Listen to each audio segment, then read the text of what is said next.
Hace 2.200 millones de años, y luego por segunda vez hace unos 800 millones de años, la Tierra se vio enteramente cubierta por el hielo.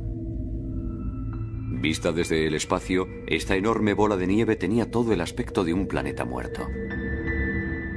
En su superficie reinaba una temperatura de unos 50 grados bajo cero.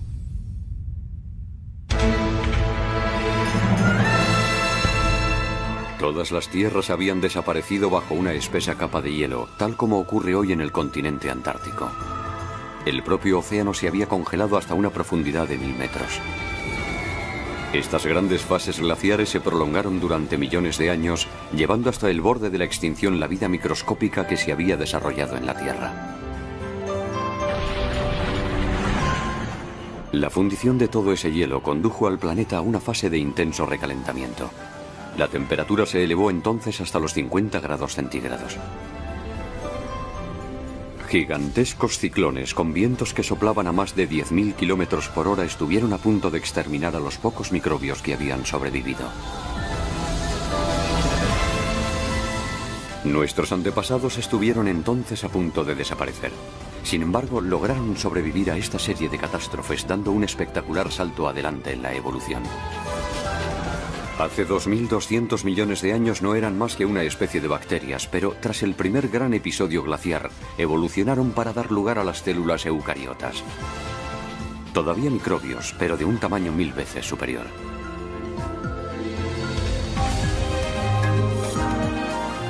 Más adelante, hace 600 millones de años, inmediatamente después de la segunda glaciación, las primeras formas de vida macroscópica hicieron su aparición. En cada uno de los grandes episodios glaciares, la vida creció en tamaño y en complejidad. ¿Existe una relación entre estos sucesos catastróficos y el brusco crecimiento de los seres vivos? ¿Y si los terribles episodios glaciares hubiesen jugado precisamente un papel crucial en el proceso evolutivo que un día daría origen a la humanidad?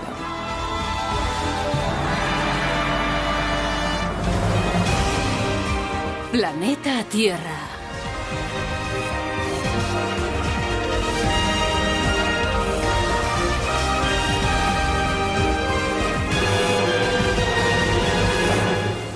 La vida bajo el hielo.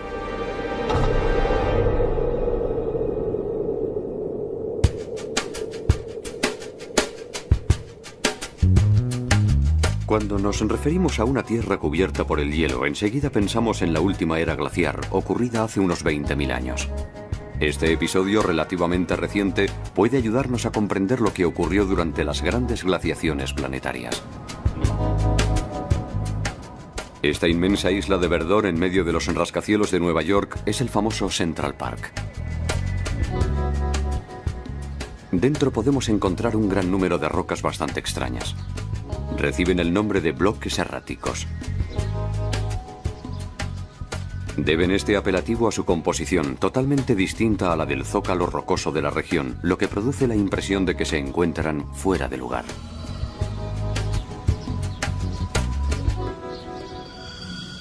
Se llegó a la conclusión de que habían sido desplazadas desde lugares muy lejanos. Algunos creían incluso que habían sido depositadas allí por el diluvio descrito en la Biblia.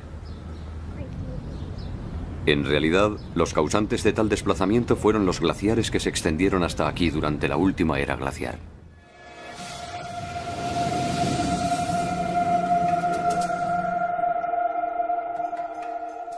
A 3.000 kilómetros al norte de Nueva York podemos ver cómo se reproduce el mismo fenómeno.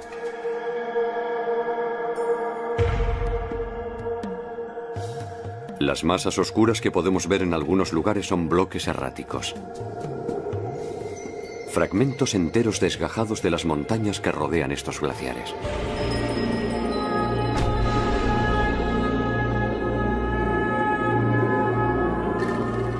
Un glaciar avanza únicamente algunos metros al año, pero a su ritmo puede desplazar estas rocas a enormes distancias. Cuando un episodio glaciar llega a su fin, el hielo se funde y deposita in situ las rocas que transportaba. Así es como las rocas se convierten en erráticas.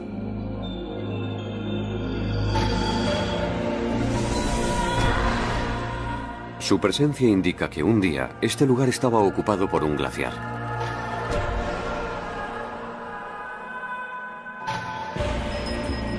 Los científicos utilizan estos fenómenos para intentar desentrañar los misterios de los periodos de glaciación.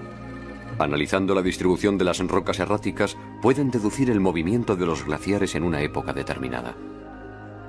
Este mapa representa el avance de los glaciares durante la última era, hace 20.000 años, en la época en que los mamuts recorrían la Tierra. Se puede ver que, a pesar de su apelativo de era glaciar, las regiones recubiertas por los glaciares eran en realidad bastante limitadas. En todas las zonas libres, las eras glaciares no afectaron prácticamente a la vida.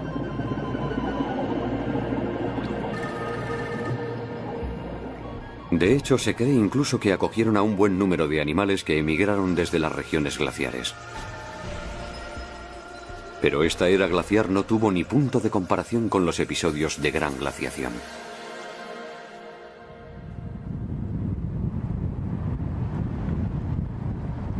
Este inmenso bosque se encuentra en Canadá, al norte del lago Hurón. Aquí se hallaron numerosas rocas erráticas muy anteriores a la última era glaciar.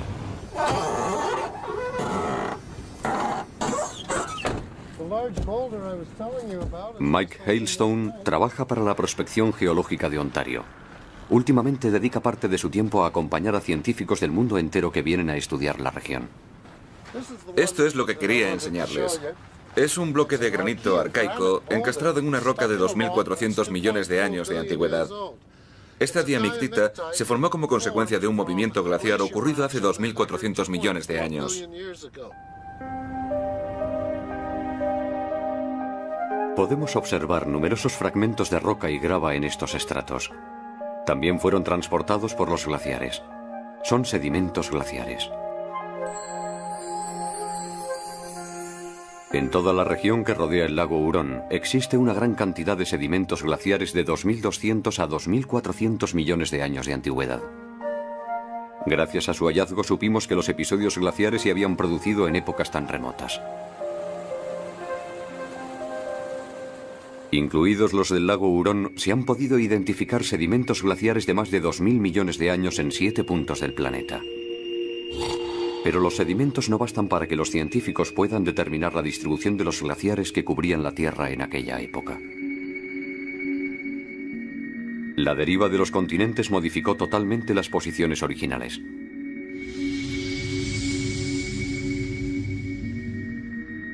Sin embargo, un hombre fue capaz de resolver este rompecabezas al descubrir el emplazamiento que ocupaban hace 2.200 millones de años los sedimentos glaciares situados actualmente en Sudáfrica.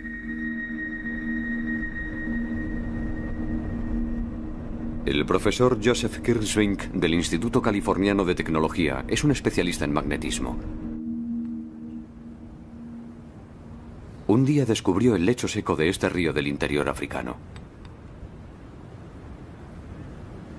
En sus orillas se pueden ver un gran número de rocas de aristas puntiagudas. En realidad son corrientes de lava.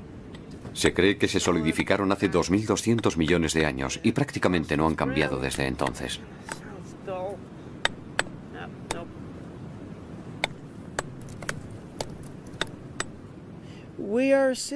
Estamos sentados sobre una lava surgida de las profundidades hace 2.200 millones de años, en una época de extrema glaciación. Es una suerte porque cuando la lava se solidifica, conserva la orientación del campo magnético y gracias a eso podemos deducir su latitud. La lava encierra numerosos minerales magnéticos. Cuando dicha lava entra en fusión, los minerales se orientan en función de la polaridad geomagnética del planeta, como la aguja de una brújula. Y cuando la lava vuelve a enfriarse, queda registrada para siempre su orientación magnética.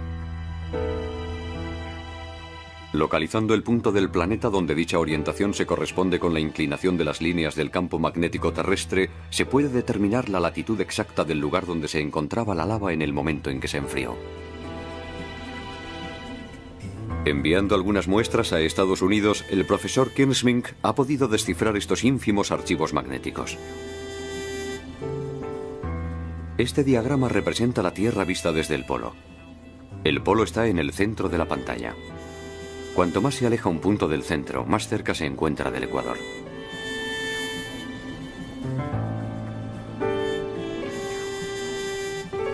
Este es el resultado que dio la muestra de lava enviada desde Sudáfrica.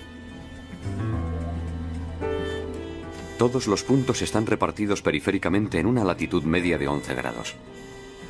El detector revela, por tanto, que cuando la lava que contiene los sedimentos glaciares se formó, se encontraba en una latitud muy cercana al ecuador, lo que significa que las regiones próximas al ecuador estaban entonces cubiertas de glaciares.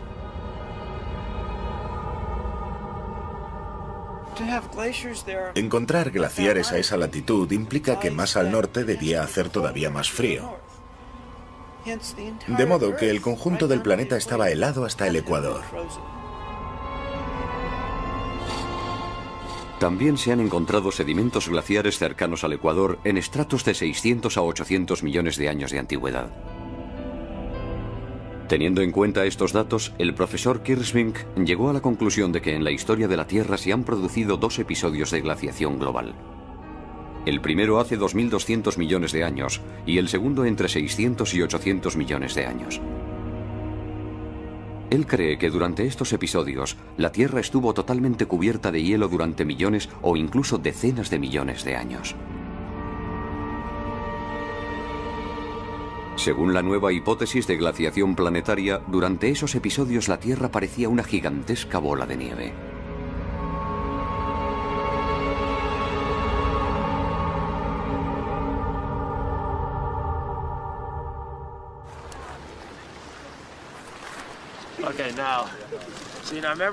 El profesor Paul Hoffman de la Universidad de Harvard ha profundizado en esa hipótesis.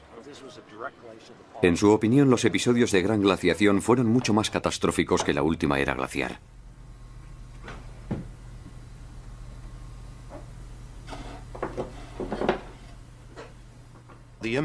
Los episodios de glaciaciones planetarias tuvieron un impacto mucho más grave. Los organismos vivos intentaron sin duda refugiarse en los trópicos, pero incluso a la altura del trópico, los mares se vieron finalmente atrapados por el hielo.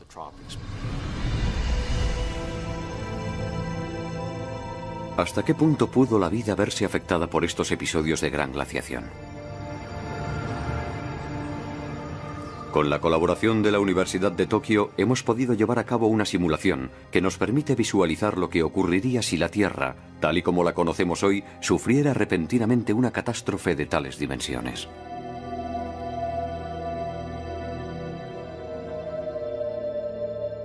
A lo largo de la última era glaciar, los glaciares nunca alcanzaron la latitud de Tokio, es decir, 36 grados norte. En un episodio de gran glaciación, los rascacielos quedarían completamente cubiertos por el hielo. La capa de hielo podría alcanzar los 1000 metros de espesor.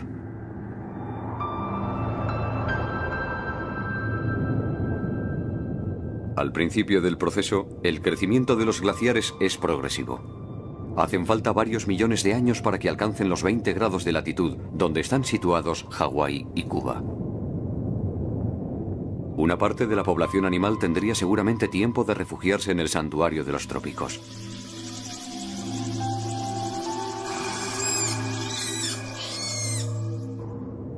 Pero el crecimiento del hielo se acelera súbitamente a partir de los 20 grados de latitud y llega al ecuador en cuestión de algunos decenios. Las zonas tropicales se convierten también en un mundo de hielo. La temperatura desciende bruscamente a 50 grados bajo cero y la vida que estaba refugiada en esas zonas se extingue a su vez. Los vegetales también desaparecen, lo que significa que el eslabón esencial de la cadena alimenticia se destruye. Sin los vegetales, ni los herbívoros ni los carnívoros pueden sobrevivir. La tierra firme se convierte en un desierto sin vida.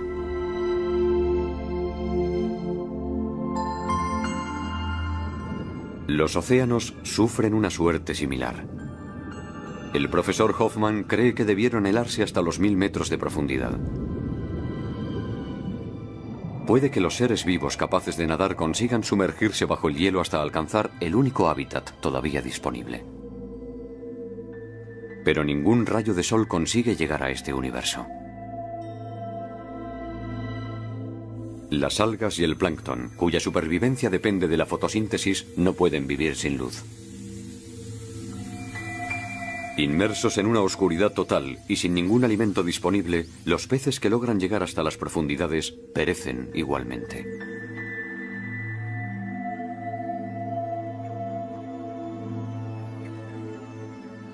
Al suprimirse todo proceso de fotosíntesis, un episodio de glaciación total sería un acontecimiento terrible que destruiría totalmente la cadena alimenticia y durante un largo periodo convertiría a la Tierra en un planeta desolado.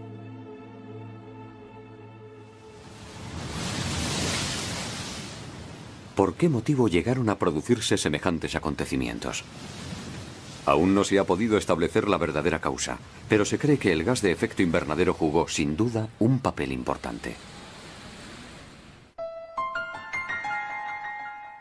Solemos referirnos a estos gases como los responsables del calentamiento global del planeta, pero no debemos olvidar que sin su presencia, la temperatura de la Tierra se situaría alrededor de los 18 grados bajo cero. Lo que mantiene actualmente una temperatura benigna en el planeta es una concentración moderada de dióxido de carbono en la atmósfera. No obstante, tenemos buenos motivos para pensar que justo antes del primer episodio de glaciación total, hace 2000 millones de años, había menos dióxido de carbono en el planeta que hoy en día.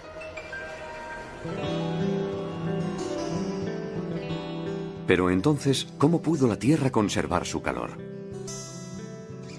Este inmenso terreno pantanoso situado en el sureste de Estados Unidos nos da una idea del ambiente que reinaba en la Tierra en aquella época. La profundidad media de los pantanos del Parque Nacional de Okefenokee no supera el metro de altura y se extienden más de 60 kilómetros de norte a sur y 40 de este a oeste.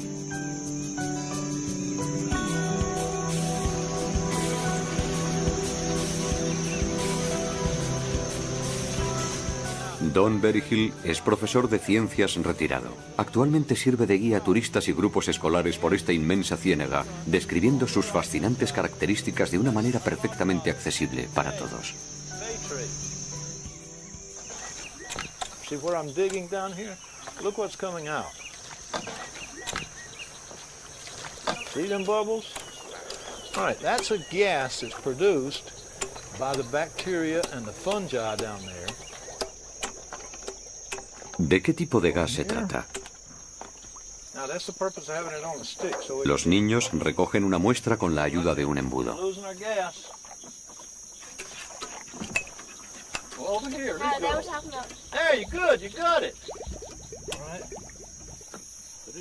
Y ahora, Berryhill puede dar comienzo a la sesión de magia.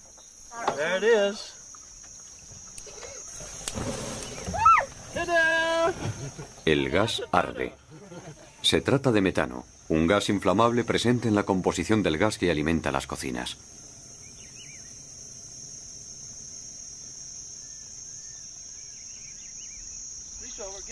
La fuente de este metano se encuentra en el cieno que cubre el fondo del pantano.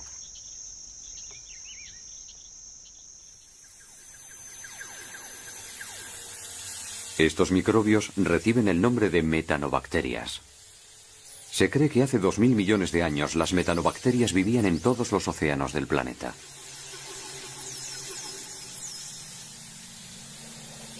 Descomponiendo la materia orgánica, liberan metano.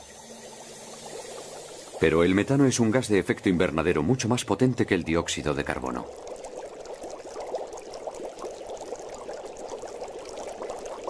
Algunos científicos creen que es precisamente este metano el que permitía a la Tierra conservar su temperatura.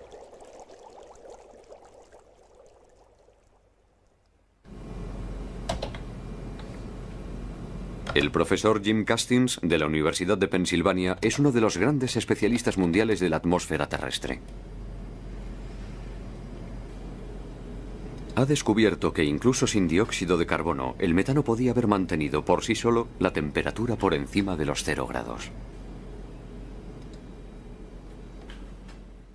Si nos remontamos en el tiempo unos 2.300 millones de años, antes de la aparición del oxígeno en la atmósfera, nos encontramos con niveles de metano mucho más elevados, quizás en concentraciones del orden de 1000 por 1.000.000, lo que sería suficiente para compensar la menor luminosidad.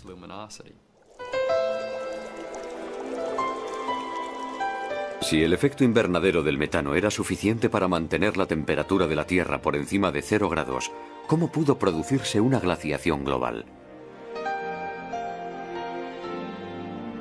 Según el profesor Castings, los acontecimientos se desarrollaron de la siguiente forma. Esta es la Tierra hace 2000 millones de años, antes del episodio de glaciación global. Su atmósfera tenía, sin duda, un tono rojizo debido a las grandes concentraciones de metano. Ni plantas ni animales poblaban la superficie de los continentes. En aquella época la vida solo existía en forma microscópica en el corazón de los océanos. Las metanobacterias liberaban todo el metano posible en su medio ambiente. Nuestros antepasados se encontraban junto a las metanobacterias, y al igual que ellas eran, sin duda, microbios. Entonces se produjo una catástrofe en el océano. Un organismo totalmente nuevo, fruto casual de las combinaciones genéticas, hizo su aparición. Se trataba de una cianobacteria, una bacteria capaz de realizar la fotosíntesis. Fue el primer organismo en la historia de la Tierra capaz de usar la luz solar para fabricar oxígeno y otros nutrientes. Una enorme cantidad del oxígeno fabricado por estas bacterias fue liberado en la atmósfera. Era la primera vez que se producía una cantidad masiva de oxígeno en la Tierra. Y ello desencadenó una violenta reducción de la cantidad de metano presente en la atmósfera.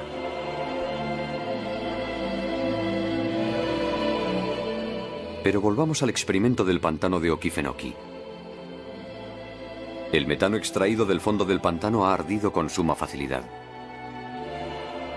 En realidad, es el resultado de una reacción química que se produce cuando el metano entra en contacto con el oxígeno.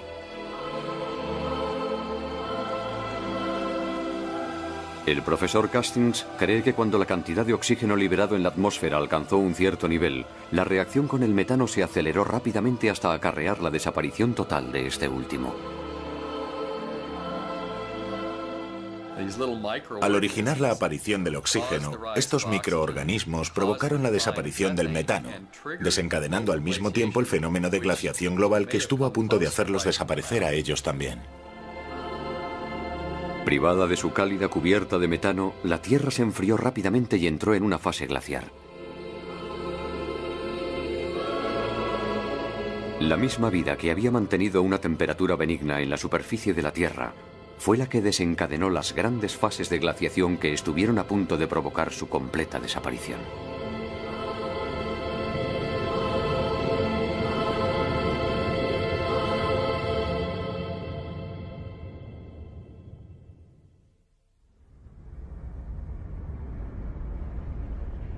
¿Cómo pudieron sobrevivir nuestros antepasados microscópicos a unos acontecimientos que, según se cree, debieron durar varios millones o incluso decenas de millones de años? En Islandia se ha descubierto una respuesta parcial a esta pregunta. Aquí se dan condiciones comparables a las de los grandes episodios glaciares.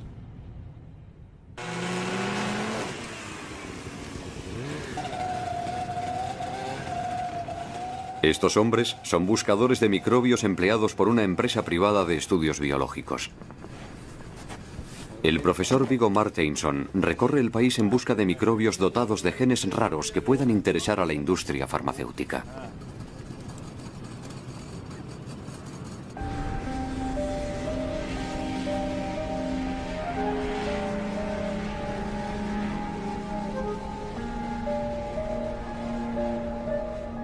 Las temperaturas reinantes aquí se acercan a los 18 grados bajo cero.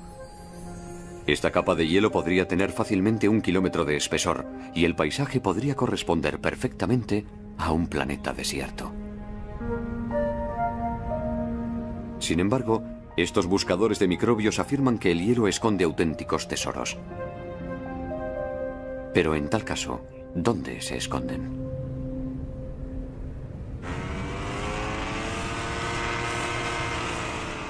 La presencia de vapor blanco delata su situación.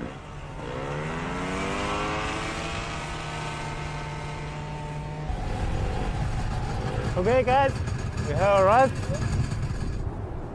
A high temperature field with a very steaming coming up from that deep down in the earth.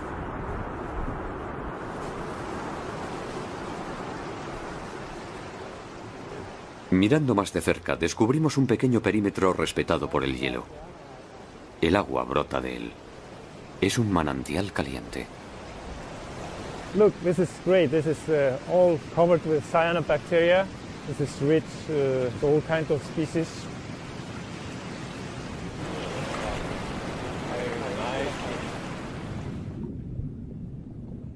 Este manantial caliente es un auténtico paraíso para los microorganismos.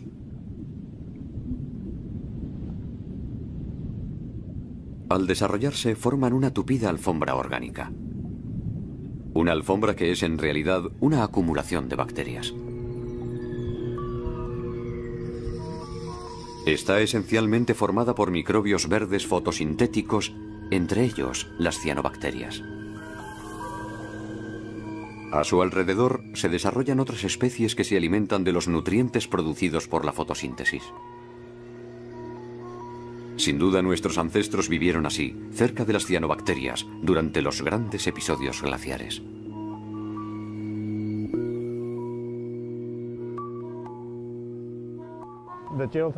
Estas zonas geotérmicas son verdaderos refugios para la vida, para formas de vida como esta, es decir, las cianobacterias, y para otra gran variedad de bacterias que viven a su alrededor.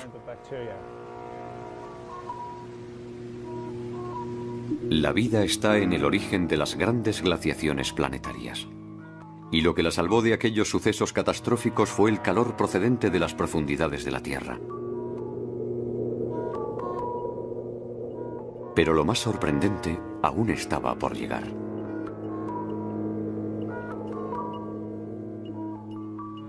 Este es el aspecto que debían tener nuestros antepasados hace 600 millones de años, justo antes del segundo gran episodio glaciar. Se cree que se trataba de microbios semejantes a estos coanoflagelados que actualmente forman parte del zooplancton. Si condensáramos toda la historia de la Tierra en un solo año, retroceder 600 millones de años nos situaría en el mes de noviembre. En ese preciso momento se produjo el segundo gran episodio glaciar. Durante más del 80% de la historia de la vida en la Tierra, nuestros antepasados fueron microscópicos.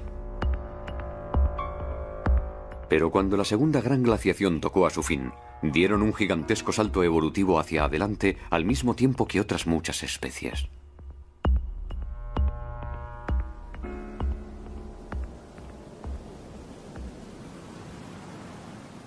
Estamos en Namibia, África.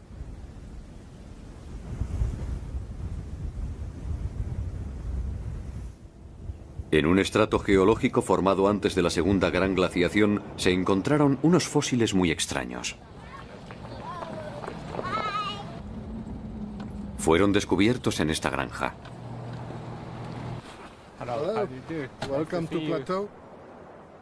En algún lugar de este pedregal se halla la prueba indiscutible de que la vida dio un extraordinario salto evolutivo justo antes del último gran episodio glaciar.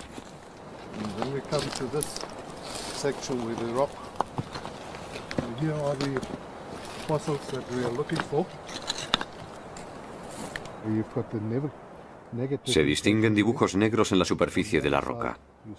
Son fósiles de un organismo que había alcanzado un nuevo estadio evolutivo. Medían 30 centímetros de largo, de modo que ya no se trataba de microbios.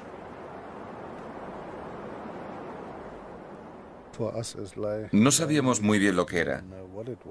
Podía tratarse tanto de un pez como de un helecho, aunque se parece más a un pez. Ni siquiera los científicos consiguieron determinar si se trataba de un vegetal o de un animal. Esta forma de vida fosilizada es uno de los primeros organismos macroscópicos aparecidos en la Tierra. El de Namibia recibió el nombre de Pteridinium.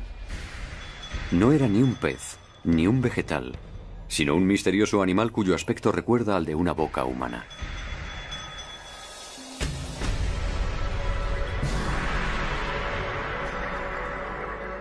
Los científicos creen que debía vivir medio hundido en el fondo arenoso del mar.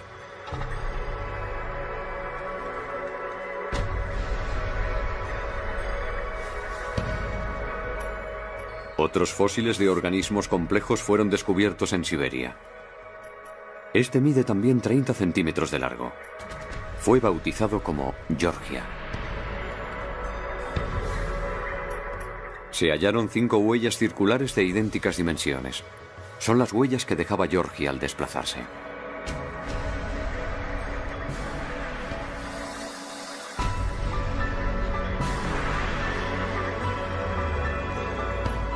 Georgia reptaba libremente por el fondo marino, en el que encontraba los nutrientes que le servían de sustento. Este organismo se llama Kimberella. Su fósil también fue descubierto en Siberia.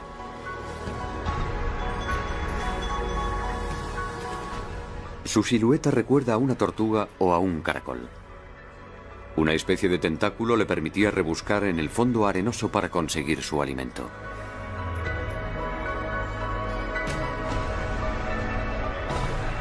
Más de un centenar de organismos de gran tamaño aparecieron de forma brusca tras el segundo gran episodio glaciar. Dichos organismos reciben el nombre de fauna de Ediacara. Son los primeros organismos macroscópicos de la historia de la Tierra. Nuestros antepasados se encontraban entre ellos. También ellos habían cambiado de tamaño.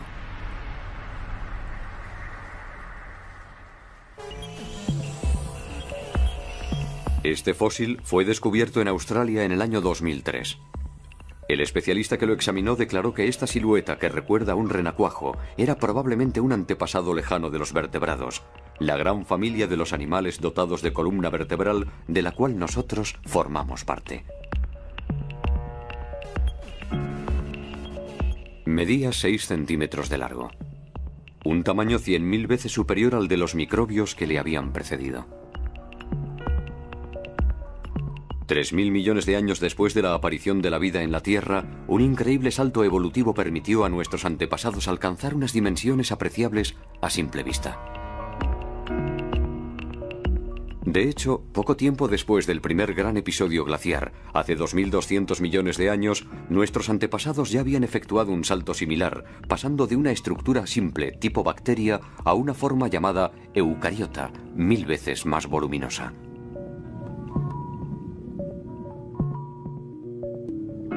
La célula eucariota era ya un organismo mucho más complejo, dotado de un núcleo y de diferentes pequeños órganos.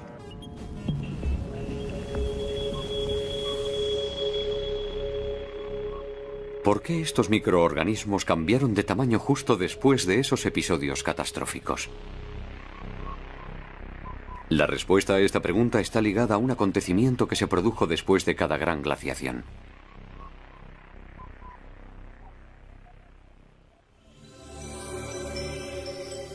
Estamos en la región del Kalahari, en Suráfrica, donde se encuentran los yacimientos de manganeso más grandes del mundo.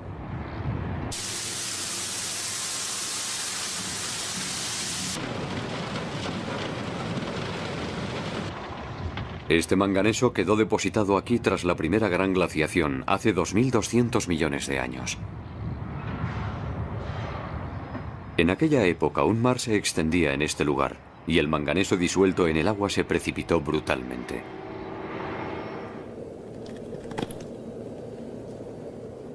Estas fosas han sido excavadas por la actividad minera. El profesor Kirschvink, el primero en publicar la hipótesis conocida como la bola de nieve, ha venido en numerosas ocasiones a examinar este lugar y ha conseguido resolver el enigma de la formación de este depósito de manganeso.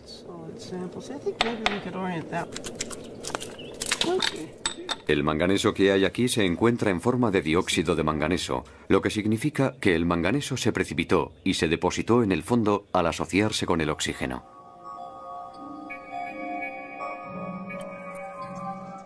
Este experimento nos permite explicar ese fenómeno. Primero hemos preparado una solución que contiene manganeso disuelto. Seguidamente inyectamos burbujas de oxígeno en la solución.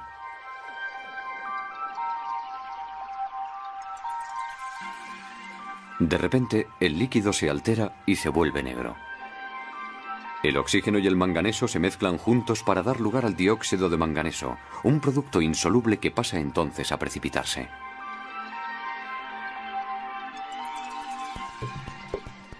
Según el profesor Kirschvink, la súbita producción de una gran cantidad de oxígeno fue lo que desencadenó que todo este dióxido de manganeso se precipitase y se depositase en el fondo del mar inmediatamente después de la primera gran glaciación. Solo el oxígeno molecular, el oxígeno que se encuentra libre en el aire, tiene la capacidad de oxidar el manganeso y hacerlo precipitarse bajo la forma de este orín negro. Este gigantesco depósito de manganeso es la prueba de que una cantidad ingente de oxígeno se introdujo en el medio ambiente, justo después del episodio de la bola de nieve. Según Kirschvink, la concentración de oxígeno presente en la atmósfera en los orígenes de la Tierra era mínima. Hace 2.200 millones de años, como consecuencia del primer gran episodio de glaciación, alcanzó el 1%. Después, tras el segundo gran episodio de glaciación ocurrido hace 600 millones de años, aumentó hasta el 20%, es decir, prácticamente el nivel actual. Los niveles de oxígeno habían permanecido estables durante millones de años, y según el profesor Kirschvink, el único acontecimiento que pudo causar ese excepcional aumento fue una gran glaciación planetaria. Ahora bien, el oxígeno es una molécula que produce una gran cantidad de energía. La repentina disponibilidad de esa energía fue sin duda la causa de que nuestros antepasados pasaran al estadio de eucariotas hace 2.000 millones de años y posteriormente al de formas de vida de la fauna de Ediacara hace 600 millones de años. Pero, ¿por qué a los grandes episodios glaciares le siguió una producción masiva de oxígeno? Veamos cómo el profesor Kirschvink reconstruye el curso de los acontecimientos. Durante los episodios glaciares, la Tierra estaba totalmente cubierta de hielo. Pero los volcanes seguían siendo muy activos.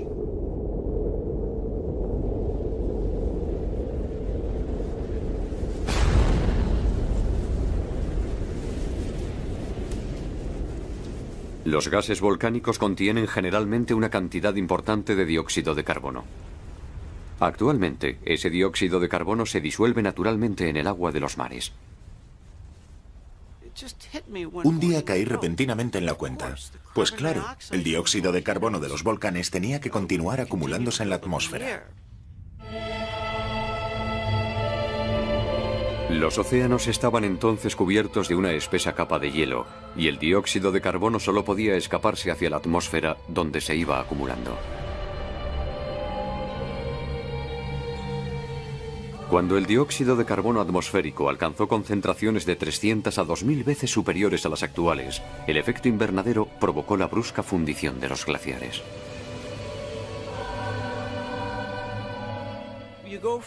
Se pasa entonces de una temperatura media de 50 grados bajo cero a más de 50 grados centígrados. En tales condiciones, la fundición del hielo es extremadamente rápida.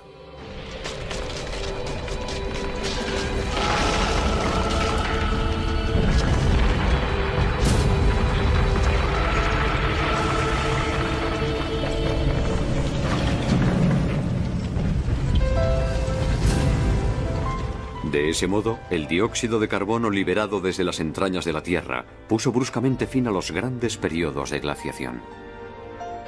El mismo calor procedente de las profundidades que había albergado la vida en el pasado intervino de nuevo de forma determinante en la historia del planeta. Sin embargo, las condiciones para una nueva catástrofe estaban otra vez a punto. Tras la desaparición del hielo, el efecto invernadero prosiguió su labor de calentamiento del planeta.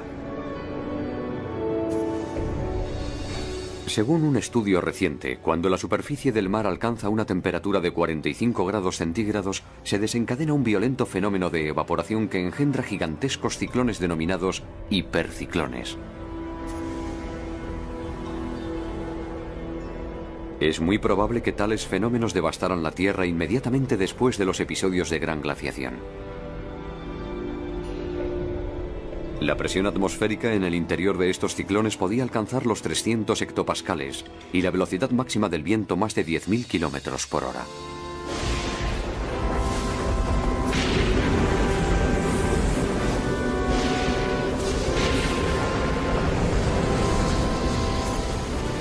En alta mar se formaban tempestades monstruosas que luego devastaban las costas.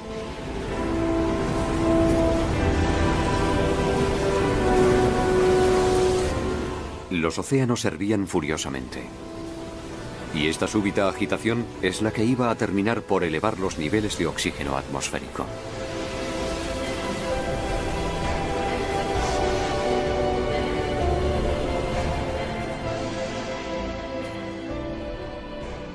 En aquella época, las zonas más profundas de los océanos rebosaban de fósforo y de otros nutrientes expulsados por las fuentes hidrotermales.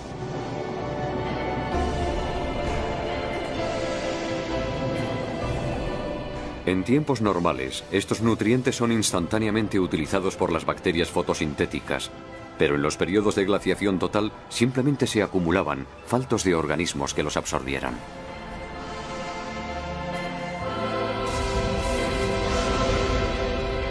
El profesor Kirschmink cree que al agitar el agua de los océanos, los hiperciclones hicieron remontar los nutrientes hacia aguas menos profundas.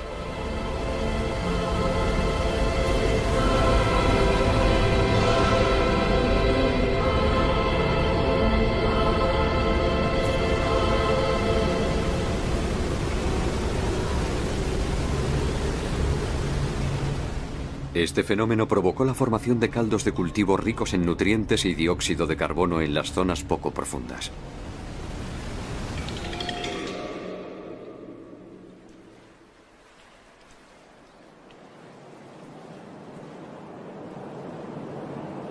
Cuando la luz del sol comenzó a penetrar nuevamente en los océanos, todas las condiciones estaban dispuestas para favorecer un crecimiento explosivo de las cianobacterias que habían sobrevivido en las inmediaciones de los manantiales calientes. Su vigorosa actividad fotosintética generó la producción de una cantidad increíble de oxígeno.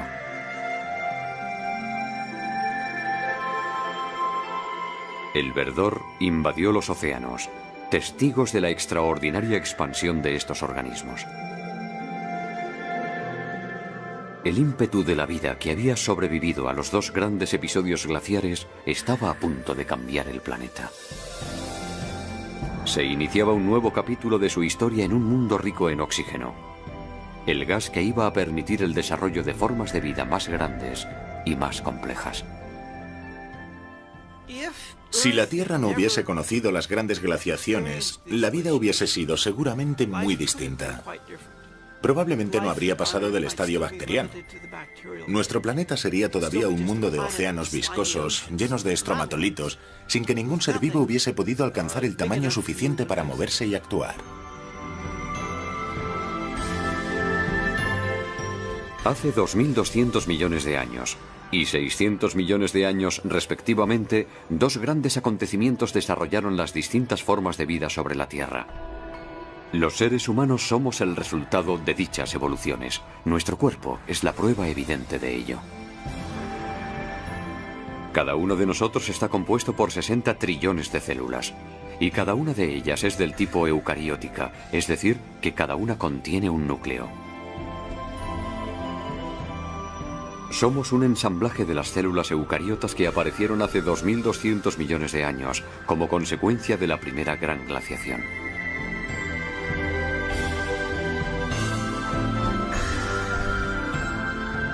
El colágeno compone la estructura sobre la cual se posicionan estas células y les sirve de nexo de unión. Se cree que empezó a producirse masivamente en el interior de organismos vivos tras el segundo gran episodio glaciar, hace 600 millones de años.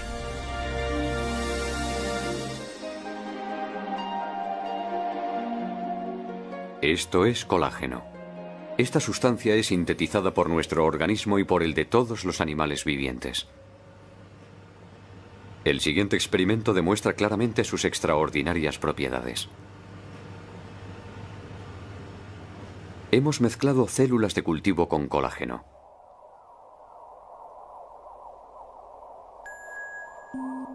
A la izquierda puede verse que las células con colágeno se multiplican rápidamente.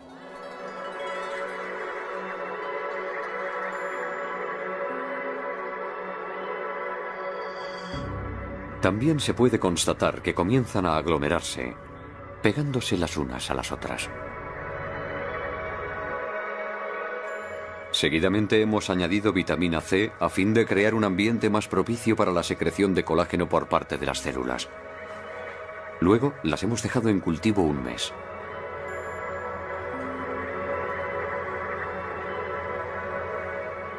Una fina membrana semejante a una piel se ha formado. El colágeno es una sustancia única que ayuda a las células a formar tejidos.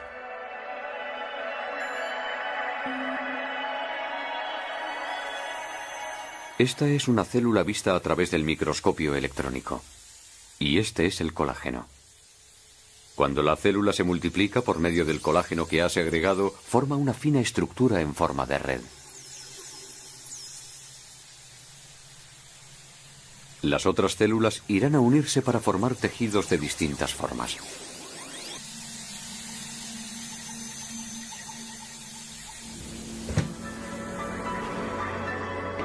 El profesor Kenneth Tow del Instituto Smithsoniano cree que gracias al colágeno la vida pudo desarrollarse adoptando formas más voluminosas hace 600 millones de años. Como el colágeno está compuesto de numerosos átomos de oxígeno, no podía ser sintetizado mientras no hubiese suficiente oxígeno disponible en la atmósfera. Por eso se cree que no apareció hasta después del primer episodio glaciar hace 2200 millones de años, cuando el oxígeno se introdujo por primera vez en la composición de la atmósfera. Pero en aquella época la mayor parte del oxígeno atmosférico era utilizado para la respiración, de modo que quedaba muy poco para producir colágeno. Su producción en grandes cantidades solo se hizo posible a partir del enorme aumento de los niveles de oxígeno que siguió al segundo episodio de glaciación.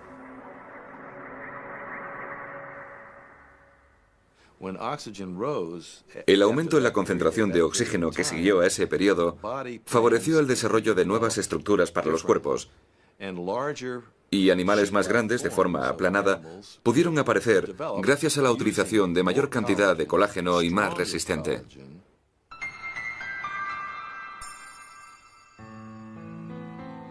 Esto es el océano hace 600 millones de años, justo después de la segunda gran glaciación.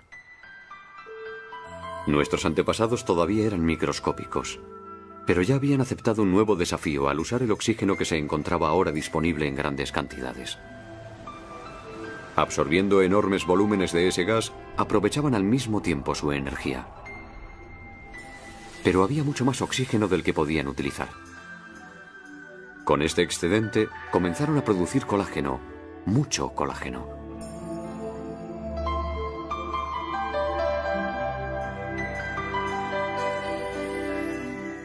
Ellos, que habían sido microscópicos durante tanto tiempo, se dedicaron a fabricar diferentes clases de tejidos empleando ese colágeno. Por primera vez en la historia de la Tierra, surgía un mundo poblado de organismos complejos y voluminosos. Nuestro antepasado era una de estas criaturas paleozoicas, y al adquirir ciertas estructuras características que aún poseemos, superó una fase decisiva de la evolución. En la espalda de este fósil descubierto en Australia podemos constatar la presencia de una línea que podría ser perfectamente la precursora de la columna vertebral que sostiene nuestro cuerpo. También se observan en la cabeza unas protuberancias que podrían haber jugado el papel de órganos sensoriales, anunciando tal vez ya nuestros ojos.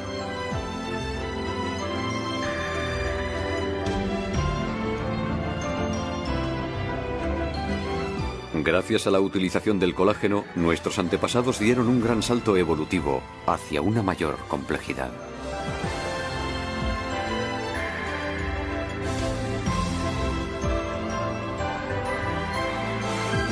Cuando la vida logró superar la prueba de las grandes catástrofes, el proceso evolutivo que debía un día conducir hasta nosotros conoció una aceleración espectacular. Los dos grandes periodos de glaciación que afectaron tan duramente a la Tierra también prepararon el camino que habría de conducir hasta nosotros.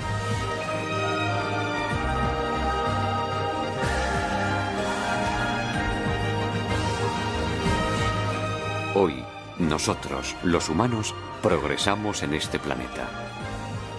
Día y noche estamos plenamente activos en todos los rincones del mundo.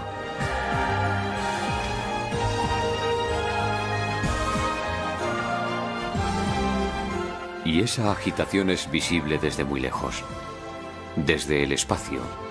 Inmediatamente se da uno cuenta de que este planeta está rebosante de vida.